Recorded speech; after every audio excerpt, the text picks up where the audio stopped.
Bonsoir, je voulais vous partager un raisonnement que j'avais et que je pense que les gens devraient plus penser comme ça avant de vouloir quelque chose. Par exemple, quand on voit une voiture, quand nos proches ont une voiture, quand les gens de la famille ont une voiture, des fois on ne se dit pas pourquoi moi j'en aurais besoin et est-ce que mon budget me le permet.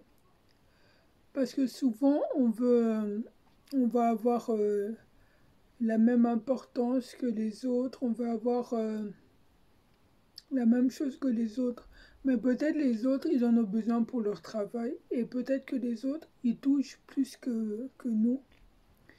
Et souvent, on veut des choses, mais au bout d'un moment, on a l'accord de coût. On a l'accord de coût côté budget, on a l'accord de coût côté problème. Parce que problème pourquoi? Parce que problème parce qu'on n'arrive plus à gérer, parce qu'on ne peut plus se concentrer sur ce qui est vraiment important pour nous. Parce que voilà, la voiture nous prend trop de temps, donc ça veut dire voilà, le faire réparer nous prend trop d'argent, les amendes, l'essence.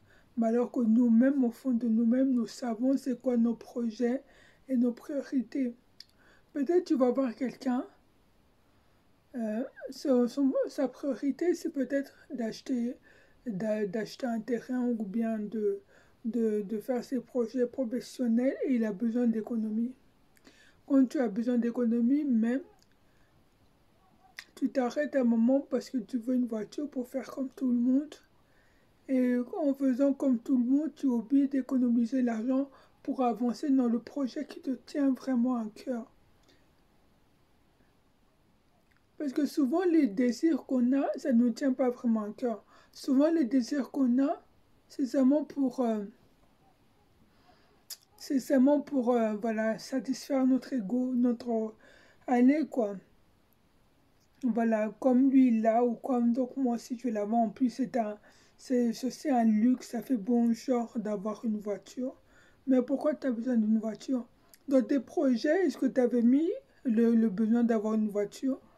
Comme par exemple, si tu travailles dans un bureau, pourquoi tu as besoin d'une voiture? Il y a des indépendants qui travaillent à domicile pour, euh, pour, euh, pour aller plus vite, pour avoir plusieurs clients. Ils ont besoin d'une voiture, mais ça les aide pour leur travail. Ils peuvent se faire plus de clients parce ils sont plus rapides, ils sont plus performants avec une voiture. Les livreurs, ils sont plus performants avec une voiture. Mais toi, pourquoi tu as besoin d'une voiture?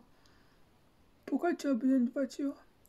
Parce que souvent on a des projets, mais on oublie nos projets pour des besoins qui sont même pas secondaires, des besoins qui sont même pas utiles pour nous. Donc faisons vraiment attention d'avoir vraiment la vision de notre objectif, d'avoir vraiment la vision de notre objectif. Qu'est-ce qu'il me faut pour arriver là? Combien il me faut épargner pour arriver là? Quand tu veux une voiture, par exemple, une voiture, ce n'est pas seulement acheter une voiture, puis c'est fini. C'est acheter une voiture, payer l'assurance, il y a des taxes de roulage, payer l'essence, si tu as des amendes payées. Mais en attendant, pour le projet qui te tient à cœur, comment tu vas savoir épargner ton argent? Franchement, je nous encourage à toujours peser le pour et le contre dans nos besoins, dans nos choix. Bonne soirée.